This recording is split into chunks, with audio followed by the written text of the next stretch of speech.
नमस्कार दोस्तों, स्वागत है आपका आज के मुख्य समाचार में, जिसमें सबसे पहली और बड़ी खबर में जिक्र उत्तर प्रदेश का। मुस्लिम यादव गठजोड़ पर लौटी समाजवादी पार्टी, 14 यादवों और 2 मुस्लिमों को दिया टिकट। दूसरी बड़ी खबर में जिक्र होगा कि राहुल गांधी और शशि थरूर का बयान, बोले महंगाई से हालत हो जाएंगे बद से बदतर, और रूस यूक्रेन युद्ध से भारत को कितना नुकसान होगा ये भी बताया है। तीसरी बड़ी खबर में जिक्र होगा कि वोट पाने के लिए मोदी सरकार ने लुटाया देश का खजाना, बनाई ऐसी योजनाएं, बेतहाशा बढ़ गया है राजकोषीय घाटा, यशवंत सिन्हा का मोदी सरकार पर हमला। चौथी बड़ी खबर में जिक्र होगा कि केजरीवाल का बड़ा बयान, बोले पंजाब में आम आदमी पार्टी ने काम भी शुरू कर दिया है, लेकिन 4 राज्यों में सरकार बनाने के लिए भाजपा कर रही है लड़ाई झगड़ा। और दोस्तों, पांचवी बड़ी खबर में आपको बताएंगे कि द कश्मीर फाइल्स पर संजय राउत का बड़ा बयान, कहा कश्मीर जैसे मुद्दे पर राजनीति ठीक बात नहीं। दोस्तों, हर एक खबर की गहराई में आपको ले जाएंगे, लेकिन उससे पहले अगर आपको भी ऐसा लगता है कि वास्तव में देश में महंगाई काफी ज्यादा बढ़ने वाली है, तो वीडियो को लाइक करके समर्थन दर्ज कराइए, और अगर चैनल पर नए हैं तो लाल बटन को दबा के चैनल को सब्सक्राइब कीजिए और घंटी बजाकर कमेंट में लिखिए जय हिंद। दोस्तों, रुक करते हैं सबसे पहली और बड़ी खबर की तरफ। मुस्लिम यादव गठजोड़ पर लौट आई है समाजवादी पार्टी, 14 यादवों और 2 मुस्लिमों को दिया टिकट। जहां दोस्तों, विधानसभा चुनावों में यादव और मुस्लिम की जगह बड़े पैमाने पर अन्य जातियों के प्रत्याशी उतारने वाली समाजवादी पार्टी एक बार फिर अपने कोर वोट बैंक पर लौटने लगी है। 9 अप्रैल को होने वाली विधान परिषद के चुनाव में प्रत्याशियों का चयन इस ओर इशारा करता है। सपा ने 36 एमएलसी सीटों के लिए होने वाले चुनाव में अब तक 18 प्रत्याशियों की घोषणा की है। इनमें 14 यादव और 2 मुस्लिम उम्मीदवार हैं। सपा ने लखनऊ उन्नाव सीट से सुनील साजन, बाराबंकी से राजेश कुमार यादव, इलाहाबाद से वासुदेव यादव समेत 10 प्रत्याशियों को टिकट दे दिया है। रुक करते हैं अगली बड़ी खबर की तरफ। रूस और यूक्रेन से लड़ाई के बाद जबरदस्त महंगाई बढ़ने वाली है। राहुल गांधी और शशि थरूर का बड़ा बयान, बोले महंगाई से हालात हो जाएंगे बद से बदतर, रूस यूक्रेन युद्ध से भारत को जबरदस्त नुकसान। जी हाँ दोस्तों, आपको बता दें कि रूस और यूक्रेन के बीच युद्ध से बहुत सी चीजें महंगी हो रही है। ये भी माना जा रहा है कि आने वाले दिनों में हालात और भी बिगड़ सकते हैं। इसी बीच अब महंगाई के मुद्दे पर राजनीति भी शुरू हो गई है। शनिवार को राहुल गांधी ने महंगाई को लेकर एक ट्वीट किया था, और रविवार को शशि थरूर ने एक ट्वीट कर दिया। रूस और यूक्रेन के बीच चल रहे युद्ध का 25वां दिन है, और हर गुजरते दिन के साथ ये युद्ध तेज होता जा रहा है। ऐसे में आपको बता दें कि राहुल गांधी और शशि थरूर ने कुछ ज़रूरी दावे किए हैं।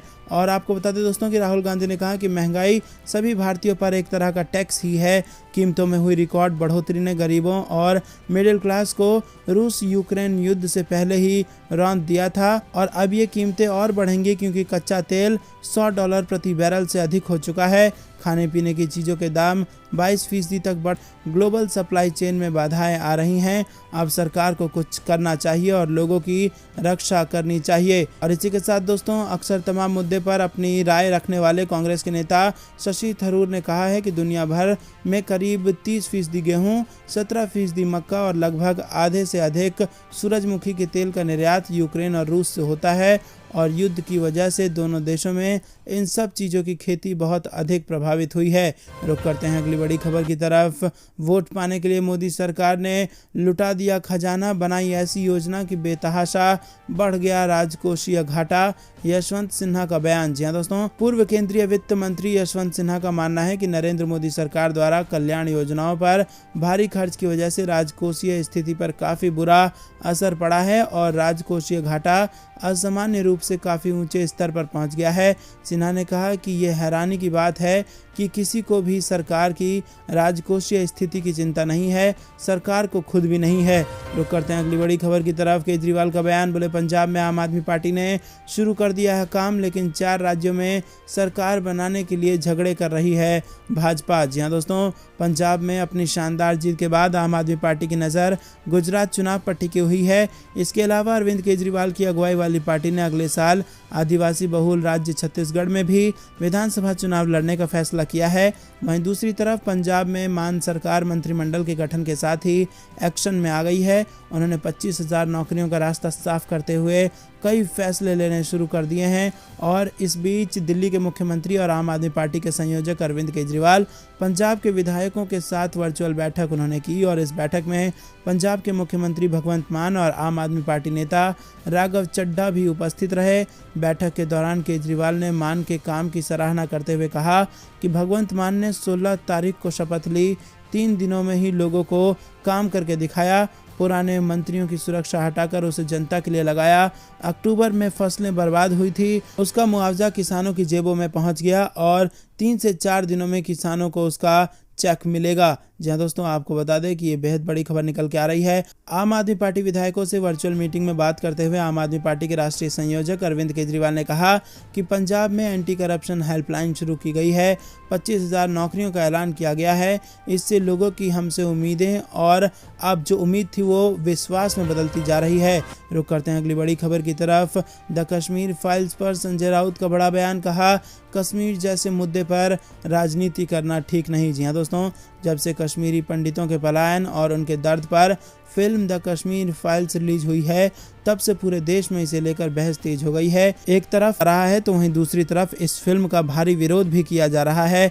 अब शिवसेना नेता संजय राउत ने भी इस फिल्म को लेकर बड़ा बयान दिया है। शिवसेना नेता संजय राउत ने कहा है कि कश्मीर जैसे संवेदनशील मुद्दे पर राजनीति करना कतई सही नहीं है। शिवसेना नेता से इस संबंध में सवाल पूछे गए थे। उन्होंने कहा कि कश्मीर को इन चीज़ों से अलग रखा जाए। संजय राउत ने कहा कि कश्मीर फाइल सिर्फ एक फिल्म है। मुझे नहीं लगता कि इससे किसी भी पार्टी को आने वाले चुनावों में किसी तरह का फ़ायदा मिलेगा। संजय राउत ने कहा कि जब तक चुनाव आएंगे तब तक फिल्म भी चली जाएगी। उन्होंने कहा कि कश्मीर एक संवेदनशील मुद्दा है, इसीलिए इस पर राजनीति करना सही बात नहीं है। गौरतलब है कि फिल्म द कश्मीर फाइल्स को लेकर सभी दलों के नेता विवाद में कूद पड़े हैं और एक तरफ बीजेपी इस फिल्म का आक्रामक प्रचार कर रही है तो दूसरी ओर अन्य दलों के अल्पसंख्यक नेता इस फिल्म का सीधा विरोध कर रहे हैं। रुक करते हैं अगली बड़ी खबर की तरफ जो कि बिहार से आ रही है। तेजस्वी यादव को विरासत सौंपेंगे शरद यादव। 25 साल पहले अध्यक्ष पद की लड़ाई में लालू पर पड़े थे भारी। जी हाँ दोस्तों, बिहार की राजनीति में एक बार फिर बड़ा उलटफेर होने जा रहा है।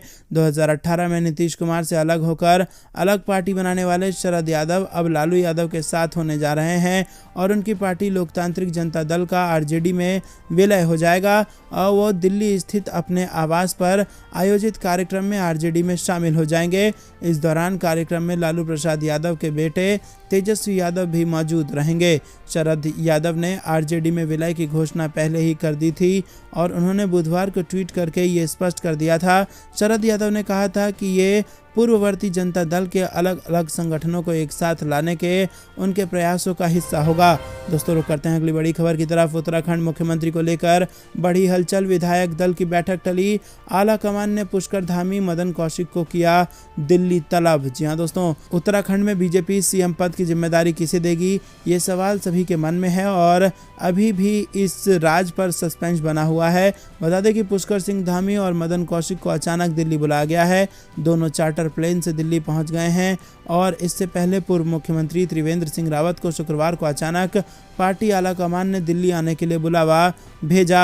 आपको बता दें कि सूबे में सरकार के गठन के लिए रविवार को होने वाली विधायक दल की बैठक भी अब टल गई है और इसका मुख्य कारण दिल्ली से आया बुलावा माना जा रहा है। ऐसे में सवाल यह है कि क्या पार्टी एक बार फिर से 4 साल तक सत्ता संभालने वाले त्रिवेंद्र सिंह रावत के अनुभव को तवज्जो देगी या फिर एक बार फिर चौंकाने वाला फैसला कर सकती है। दोस्तों, रुक करते हैं अगली बड़ी खबर की तरफ। चुनाव के लिए तैयारी करें, नेता गुलाम नबी आज़ाद का बड़ा बयान। जी हाँ दोस्तों, परिसीमन आयोग की रिपोर्ट और आगामी विधानसभा चुनाव की सुगबुगाहट के बीच जम्मू कश्मीर में सियासी सरगर्मियां अचानक बढ़ गई हैं। जम्मू में शनिवार को केंद्रीय गृह मंत्री अमित शाह के दौरे के बीच कांग्रेस के वरिष्ठ नेता व जम्मू कश्मीर के पूर्व मुख्यमंत्री गुलाम नबी आज़ाद और पीडीपी अध्यक्ष महबूबा मुफ्ती जम्मू पहुंचे।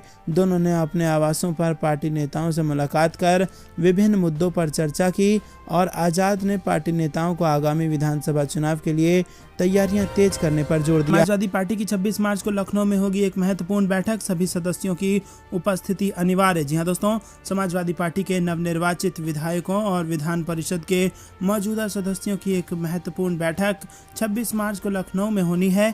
सपा के प्रमुख प्रवक्ता और राष्ट्रीय सचिव राजेंद्र चौधरी ने शनिवार को बताया कि पार्टी के नवनिर्वाचित विधायकों और विधान परिषद के वर्तमान सदस्यों की बैठक 26 मार्च को लखनऊ में पार्टी मुख्यालय पर होगी, जिसमें सभी विधायकों और विधान परिषद सदस्यों की उपस्थिति अनिवार्य है। उन्होंने बताया कि इस बैठक की अध्यक्षता पार्टी के राष्ट्रीय अध्यक्ष और उत्तर प्रदेश के पूर्व मुख्यमंत्री अखिलेश यादव करेंगे। गौरतलब है कि पहले ये बैठक 21 मार्च को बुलाई गई थी, लेकिन विधान परिषद चुनाव के नामांकन की वजह से अब 26 मार्च को ये बैठक होगी। सपा के सूत्र के मुताबिक इस महत्वपूर्ण बैठक में हाल में संपन्न विधानसभा चुनाव में पार्टी की पराजय की समीक्षा के साथ साथ विधान परिषद के स्थानीय प्राधिकारी क्षेत्र के आगामी चुनाव की रणनीति पर व्यापक चर्चा की जाएगी। हाल में संपन्न राज्य विधानसभा चुनाव में समाजवादी पार्टी को 403 में से 111 सीटों पर जीत हासिल हुई थी, जबकि उसके सहयोगी राष्ट्रीय लोक दल को 8 तथा सुहेलदेव भारतीय समाज पार्टी को 6 सीटें प्राप्त